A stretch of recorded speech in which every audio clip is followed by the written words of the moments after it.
Welcome to WeAreSC and Five Things. This is Erik McKinney, joined by Marc Kulkin and Greg Katz. Guys, we're talking five things from USC 41, Cal 35. As always, our first thing, we're going to go player of the game. Greg, to you, player of the game. Well, it's good to start off on a good note, a high note. I'm going to go with Michael Jackson III. I think that's probably unanimous with everybody. I don't want to let the air out of the balloon because I know you guys will probably add to it, I would think. But he had, 5 receptions, 115 yards, great 59-yard catch and run in the third quarter that I thought was, well, I don't want to expose the next question, but I thought he was really so good that you're going to wonder what's going to happen when Mario Williams and Jordan Addison come, how he's going to be worked into that rotation. Marc, to you, your player of the game. Yeah, as far as Mike Jack, he's more physical compared to Mario and Jordan Addison, so maybe that would be a role he could play. But yeah, I'm going to go with Mike Jack. All he did tonight was catch touchdowns and first downs. That was his production. So Greg, you went over the 5 catches for 115 yards.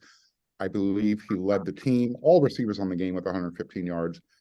And he could actually probably have added to his touchdown production on that reverse had he followed Caleb Williams' block properly. But, that'll come with time. So maybe Erik has a different player of the game, but I think Mike Jack is getting my vote easily.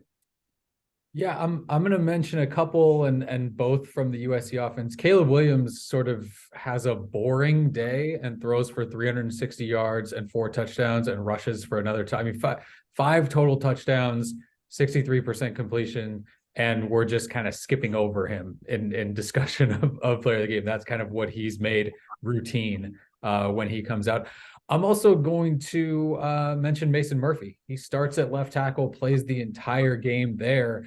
And I don't, if nobody had mentioned it or talked about it, I don't think anyone at the end of this game is going, oh my gosh, that there was a hole at left tackle. Like he stepped in and did a fantastic job. This comes a week after he stepped in at right tackle, did a fantastic job.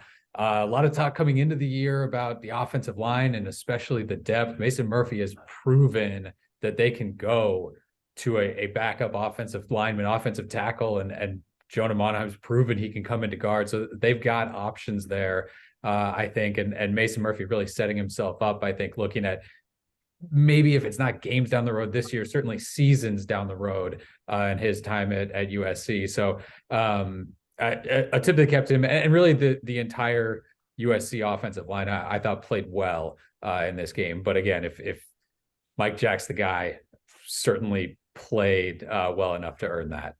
We'll go to our second thing. Greg, back to you, your play of the game.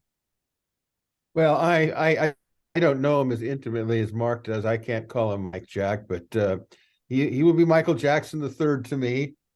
His 59-yard catch and run was like everything you wanted to know about him. The thing was when I first saw him play before he was hurt last year as a freshman, and I saw him, I said, this guy could be really special. And I had no idea because, of course, we are not supposed to know about injuries, that he had been going through a series of hamstring pulls. And, sometimes guys, they get left in nowheresville, and you never hear from him. You go, whatever happened to his career? But I'm just excited for him. I think that he did in the Utah game, got everybody's eyebrows raised up. And I think the sky's the limit for this guy. I mean, Jordan Addison, I don't know what his future is for the rest of the season. And I obviously think he'll be going to the NFL, but my goodness, Michael Jackson, he'll be right there to compete for playing time the next couple of years. I'm excited to say that. Yeah, big time guy. Let's Marc your play of the game. I'm going right to the end of the game. USC recovering the onside kick. You and I were talking about this in the end zone there. If Cal recovers that kick, I don't know if USC's defense was going to stop them this game. And that, to me, was the play of the game. They secured the victory. Yeah, I'm going to go negative.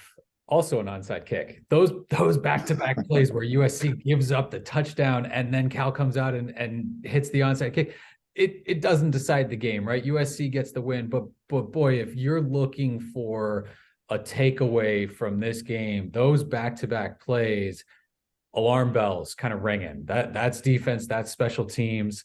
That back-to-back is kind of what you're gonna, I think, for me at least, take away a lot of for this one, where yeah, you still have Colorado coming up, but let's face it, everything the last 2 weeks has been about how can you prep for UCLA? How are you prepping for that double finish, UCLA Notre Dame? Those back-to-back plays there, you know, that's cause for concern there. And really, you know, a lot of the players talked about like they didn't feel sort of a give up or anything like that, or complacency or anything, and they, you know, kept playing. But it's tough to see kind of minds not wandering a little bit when you have those back-to-backs there. For me, plays of the game, and that's from the negative. Obviously, offensively, you know, the Michael Jackson one is huge. I think Travis Dye kind of went, just watching him run, you know, between the tackles is always a fun play. But yeah, that's it for me. And I hate to go negative, but some, again, like I said, some alarm bells, special teams and defense really, really loud here the last 2 weeks. Third thing, and that's the yeah. You jump in. I think Lincoln Riley chose a bad week to have to answer his questions about special teams coaching. So Isn't that the truth? Definitely. And he did talk about it, and he said, hey, we had some big plays. We had the blocked extra point, and we did recover an onside kick and pin them down on a kickoff coverage. And it feels like those are, you know, individual plays being made, and USC has guys that can make those plays, but not all good. Not all good. And he did say that too. Not all good, really, in any of the three phases.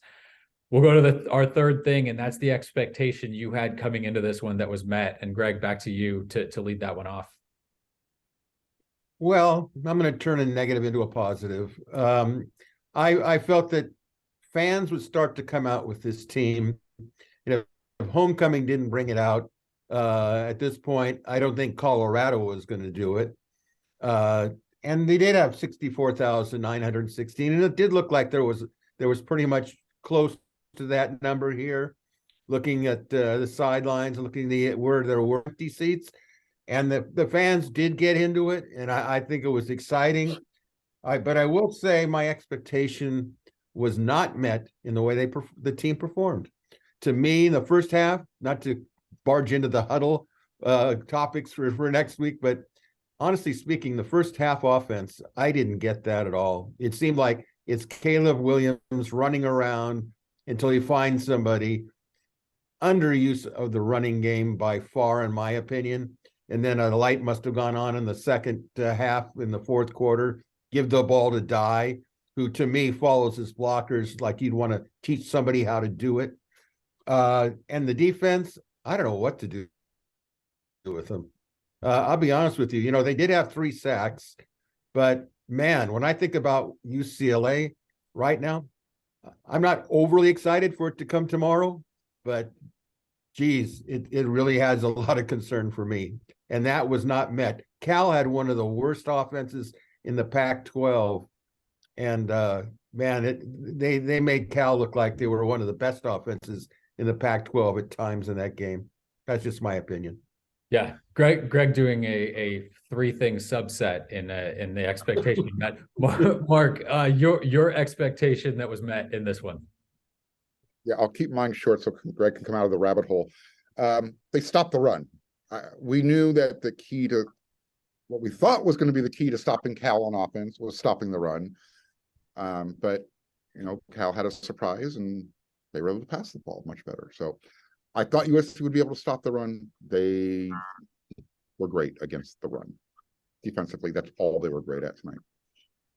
My expectation, 40 points. 40 points from the USC offense, kind of rolling out of bed and doing that. This is not a terrible Cal defense. They can play some defense. It's not a great Cal defense. And I think at the end of the day, the USC offense probably doesn't feel sort of all that special about the 40 points. But you expect that coming in, And USC offensively, it sure looks like, is going to need to hit that mark and maybe sail past it to give themselves a real shot to win these important games coming up down here at the end. So again, that expectation would be the offense can get into the end zone and put touchdowns on the board. And they did that tonight. Let's go to the fourth thing. That's the surprise from this one. Greg, you touched on a little bit with performance, but we'll go back to you. Your surprise from this game. How uneven the first half was offensively. And I used up a lot of time on the last question, so I'll just say I was disappointed in the play calling. And I don't like to go there because I have a lot of respect for Lincoln Riley. But I mean, I was shaking my head. Run the freaking ball. You know, help Caleb out a little bit. It can't be Caleb runs around like a water wiggle and then finds somebody and you know, that's a great play. You can't survive on that. Mark, your surprise from this one. Watching how well and how easily Cal moved the ball through the air against this defense. We know, look, we know USC's defense isn't going to remind anybody of the 2008 team, but to see so many breakdowns in the secondary, and when your defensive coordinator is responsible for the group that's getting burned, that's not a good thing. And Alex touched on that. We spoke to him after the game. He wanted to take all the responsibility and put it on his shoulders. At the same time, delicately pointing out that players need to make a play here and make a play there. Nevertheless, to put up as many yards as they did through the air, when USC had that run game stopped, that should never happen. Yes, you took mine. That Jack Plummer threw number 4. That he threw for 406 yards in this game. He had not thrown for 280 yards in any game this season. And like you mentioned, it's with a 71% completion rate too. And that's sort of what Alex Grinch said. And you mentioned it there, where he says at the end of everything, he kind of says, that's on coaching. But it's also, he sort of says, look, we call a lot of different stuff. And when you're lined up in man-to-man, it can't just be a practice pitch and catch for 15 yards. Like we need to make some plays. We need to make a play on the ball. And he says, if you're lined up sort of one-on-one, the offense has the advantage, but they can't succeed 100% of the time. And that's sometimes what it feels like when they go one-on-one and just kind of loft a ball down there. You expect USC athletes to be able to make that play sometimes. And it felt like tonight Cal could just kind of throw it wherever they wanted and make those plays. Again, they have a receiver go over 100 yards through touchdowns to 3 different players. I mean, it was knowing Cal and knowing that they want to run the ball and really haven't been able to run the ball for 5 weeks now, their last 5 games. I did not expect 406 passing yards from Jack Plummer, especially when he had a couple that he was kind of begging USC to pick off. I mean, it's not as if, he came in and was just absolutely lights out, but that's something that USC absolutely has to fix and potentially hint going into our 5th thing here. That's the biggest takeaway from this one. Back to you, Greg. Well, I hate to say there needs to be changes in the secondary, but there's one area that I would concentrate on, and that's a cornerback position. I'll let you figure it out which one I might be talking about, but the breakdowns they had in the secondary were breathtaking. I mean, just breathtaking. Guys wide open.